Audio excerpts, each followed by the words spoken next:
You're listening to the Otis Jiry channel.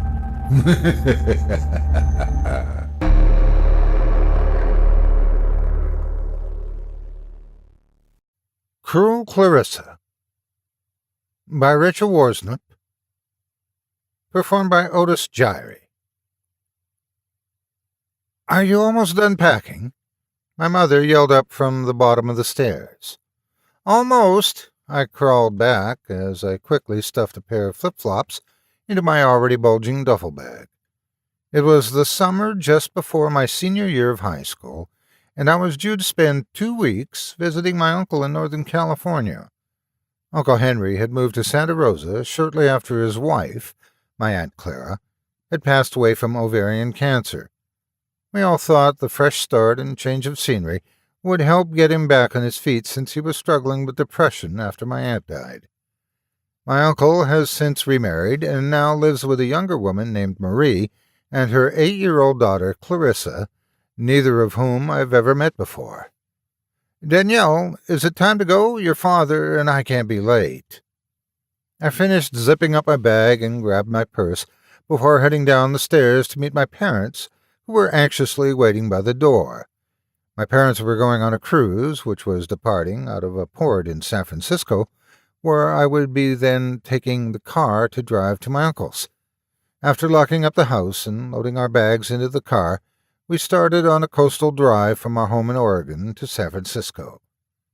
"So how did Uncle Henry and Marie meet?" I asked, realizing that I didn't really know much about Uncle's new family. "They met online on some sort of dating site for widowers, I think," Mom answered. "Oh, okay. Well, how did Marie's first husband die?" I glanced up from the back seat, genuinely curious. "I don't have all the details, but as far as I know, he suffered a brain hemorrhage after fracturing his skull from a fall down some stairs, I think. But any more than that, and you'd have to ask your uncle." That wasn't really the sort of conversation I wanted to bring up with Uncle Henry, seeing how it was rather a morbid subject. "That's too bad," I shrugged, and decided to drop the project. The rest of the car ride was fairly silent. I slept for the last half of it while my parents listened to something on the radio. When we arrived at the San Francisco port, my parents got their bags out of the car and we said our goodbyes. I would be back with the car to meet them when they got off of their cruise. But for now, I just needed to focus on the drive to my uncle's house, because I really wanted to show my parents that they made the right decision in trusting me with the car. This would be my first time driving such a distance on unfamiliar roads since I got my driver's license. I pulled up his address, which I had saved on my phone navigator, and hopped into the driver's seat. The drive was a lot shorter than I expected, and before I knew it, I was pulling into the driveway of my uncle's Santa Rosa home. They must have heard me pull up because my uncle, a brunette woman, and a little girl came out in the driveway to meet me. "Danielle," greeted my uncle cheerfully as he embraced me in a tight hug. "Let me introduce you to everyone. Danielle, this is Marie, and this here is Clarissa." Marie stepped forward and pulled me into a hug. "It's so nice to meet you. Your uncle has told us so much about you." "It's a pleasure to meet you two both," I say, smiling while stepping back and glancing down from Marie to Clarissa. "She's a little bit shy," grinned Marie as she squeezed her daughter's shoulder, who still hadn't said a word. "Well, can I get your bags and show you inside?" offered Uncle Henry, who was still standing there with a smile from ear to ear. After getting the grand tour of the house and sitting to eat dinner, I went up to the guest room to settle in and get ready for bed. I really like Marie. She seems to make Uncle very happy. I thought to myself as I climbed into bed, but there's something off about Clarissa. I can't quite put my finger on it. It's just a feeling she gives me. And with that thought, I dozed off into a dreamless sleep. The first few days at my uncle's were uneventful, to say the least, perhaps even a little bit boring. It wasn't until I asked to babysit that something rather bothersome occurred. My uncle and Marie had gone out for dinner, and I was left to babysit Clarissa and her friend Leslie. Leslie is a year younger than Clarissa and lives a few houses down, so the girls frequently visit each other's houses for play dates. They were up in Clarissa's room playing with dolls when I went up to check, so I had to come down to use the computer in the living room to check some emails. I was halfway through reading a newsletter when a sudden banging, followed by screaming, tore through my concentration. Startled, I jumped up and ran to the hallway to see what was going on. As soon as I rounded the corner to the hallway, I could see Leslie lying at the bottom of the stairs, crying her eyes out. I ran to her, and dropping to my knees, I asked, "Leslie, what happened? Are you okay?" Before she could reply, a voice drew my attention to the top of the stairs. "It's time for Leslie to go home now," declared Clarissa without showing any sign of emotion or sympathy for her friend. I turned my attention back to the sobbing child in front of me and picked her up and carried her to the couch. "Leslie, honey, did you fall down the stairs?" I asked in my most soothing voice possible. She pushed me," Leslie managed to say through sobs. "I'll deal with her later, okay? I'm going to call your parents to come and get you while you sit here, and try and calm down, all right, honey?" I stood up and headed toward the kitchen and proceeded to call Leslie's parents. Prior to going out, Marie had written Leslie's parents' phone number along with her own cell number down and left them on the fridge in case I needed to get hold of them, which I was super grateful for now. Leslie's mom had answered and said she'd be right over, so I went back to the living room to tell Leslie. I entered the living room to find Clarissa furiously whispering in Leslie's ear, who had a look of complete terror on her tear-stained face. "Hey, what's going on?" I asked, while taking a seat beside Leslie. "I was just telling Leslie that I hope she didn't hurt herself when she fell down the stairs," smiled Clarissa. I looked down at Leslie, who solemnly nodded. Before I could ask her about being pushed, there was a knock at the door, and Clarissa got up and ran to open it. "Oh, honey, Danielle, you said you'd had an accident on the stairs. Are you okay?" asked Leslie's mom, who immediately headed straight toward her daughter.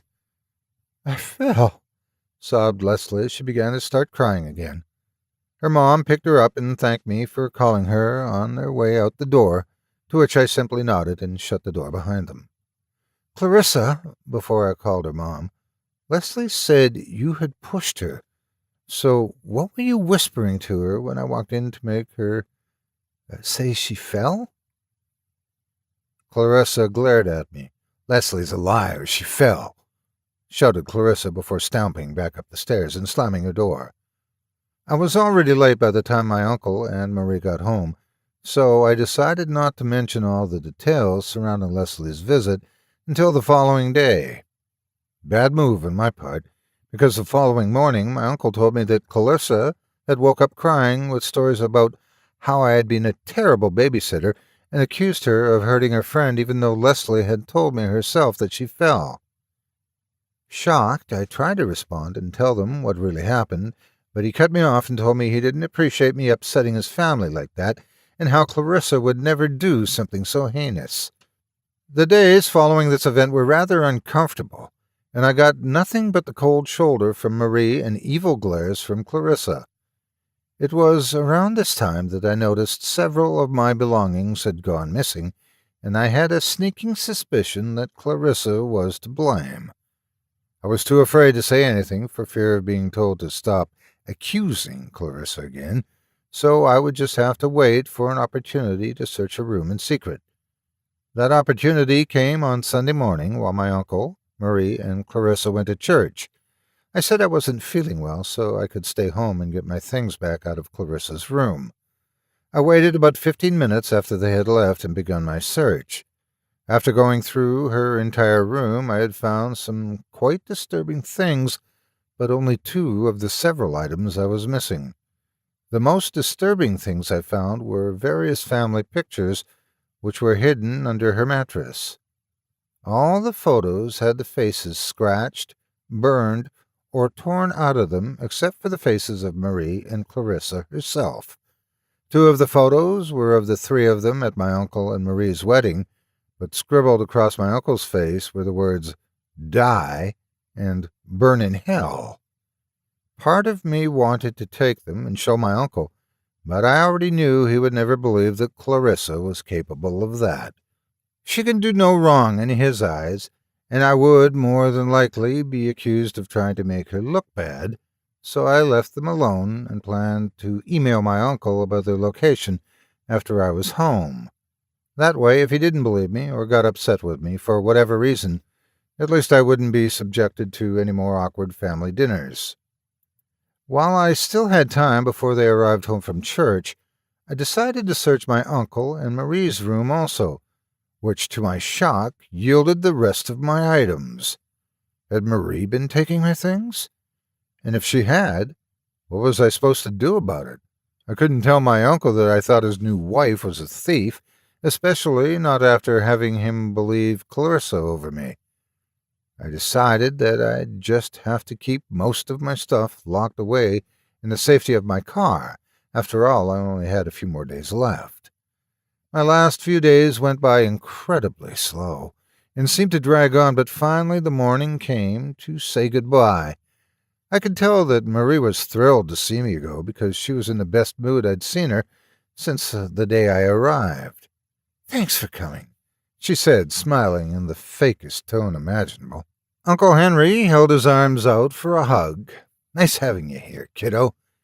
I gave him a hug and smiled. "Yeah, thanks for having me," I said as I turned to say goodbye to Clarissa. Marie and my uncle were already starting to head back to the front porch as I bent down to give Clarissa a quick hug. She wrapped her arms tightly around my neck and then whispered something that still gives me chills to this day. "Mommy says I should have pushed you down the stairs when I had the chance," she whispered into my ear before releasing her arms from around my neck. A shiver went through my body as I speechlessly stood up and looked down at her. She flashed me a big grin and turned away. "Bye," she called from over her shoulder as she skipped towards my uncle and Marie. I couldn't get in my car fast enough and left without even so much as a wave. The drive back to San Francisco to meet my parents had given me time to process all the events of the past weeks and left me with some very unsettling thoughts. Marie's first husband had died from a fall down the stairs. His death had been ruled accidental, but I'm not so sure I believe that now. I tried talking to my parents about everything, but they thought I was over-exaggerating and chalked it up to my overactive imagination brought on by boredom. That was until about a month later, when I came home to find my mom in tears by the phone. "What happened? Is Dad okay? Is it Dad?" I asked, racing to Mom's side. Your father's fine," sobbed Mom. "It's your Uncle Henry. He's dead." She paused to blow her nose. "He fell down the stairs and broke his neck. It instantly severed his spinal cord.